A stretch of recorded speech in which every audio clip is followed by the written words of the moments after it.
थी।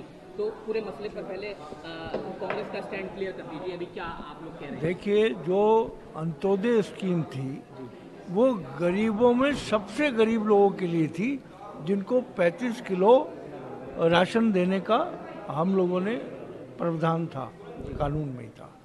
उसमें से तकरीबन 14 किलो चावल और 20 किलो के करीब जो है 21 किलो गेहूं एक परिवार को देना था और 1 किलो चीनी का था।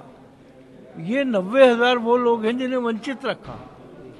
मैं एलजी साहब से जो अभी मैंने कहा कि न केवल इन 90,000 कार्ड की, बल्कि 11 लाख वो कार्ड जो झुग्गी झोपड़ी वालों ने अप्लाई किए थे, उन राशन कार्ड का क्या हुआ?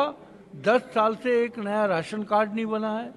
अगर आप अपने बच्चे का नाम दर्ज कराना चाहते हैं तो नहीं करा सकते, डिलीट कराना चाहते हैं तो नहीं करा सकते। आज वो बच्चे जो 10 साल के हो गए, उनका नाम राशन कार्ड में नहीं है। मैं एलजी साहब से ये डिमांड करूंगा कि ये लोग जो वंचित हैं, 2.5 लाख फैमिलीज हैं और 11 लाख लोग हैं उसमें, उन लोगों का जो राशन कार्ड 10 साल से नहीं मिल रहा है, और आपको पता है फूड सिक्योरिटी कार्ड जब दिया जाता है तो अस्पताल में 15 से 20 लाख रुपए का इलाज वो आराम से करा सकता है। उन लोगों को इससे भी वंचित रखा। ये आम आदमी पार्टी की सरकार जो छाती पीट के झुग्गी झोपड़ी, मजदूर, अनऑथराइज कॉलोनी, गरीब, दलित, पिछड़ा, अल्पसंख्यक, इन सब की बात करती है, ये सिर्फ चुनाव के लिए करती है। और ये रिकॉर्ड ये बताता है कि कितनी बेहिसी है कि 11 लाख लोगों को वंचित रखा जाए सस्ते राशन से। क्योंकि चुनाव की बात आपने की, इसलिए मैं एक अगला सवाल आपसे बोल लेता हूँ। आम आदमी पार्टी ने क्लियर कर दिया है कि विधानसभा में दिल्ली में वो कांग्रेस के साथ गठबंधन में नहीं होगी। ये बात पूरी तरह से लगभग क्लियर हो चुकी है। उन्होंने क्या किया? हमने कभी कहा कि हम उनके साथ होंगे? हमने भी यही कहा कि हम अपने चुनाव अपने आप लड़ेंगे।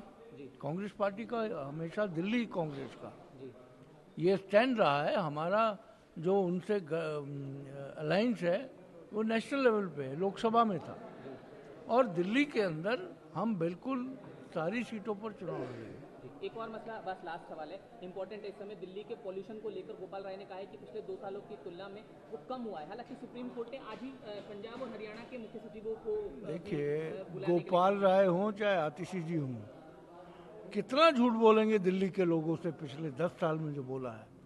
पॉल्यूशन के आंकड़े उठा के देख लीजिए।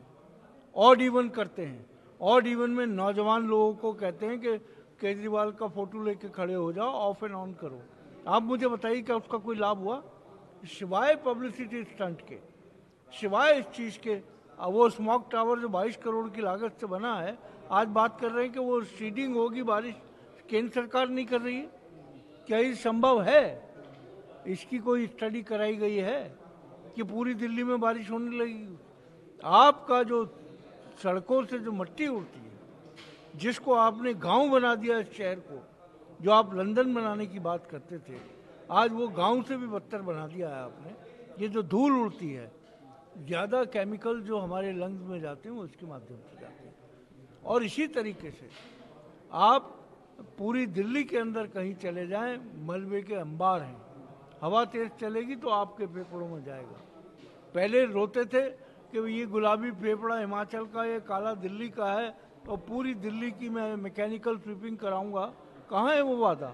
आज बताइए कितनी जगह मैकेनिकल स्वीपिंग हो रही है। सवाल इस बात का है कि ढोंग करना, और अब चुनाव नज़दीक है तो ढोंग की जो रफ्तार है वो और बढ़ेगी। एक हमारे मंडी हाउस पे नेशनल स्कूल ऑफ ड्रामा है, और मंडी हाउस के पास में ही आप स्कूल ऑफ ड्रामा जो है वो रोज़ नए स्क्रिप्ट तैयार करेगा और रोज़ इस तरह की बातें करेगा।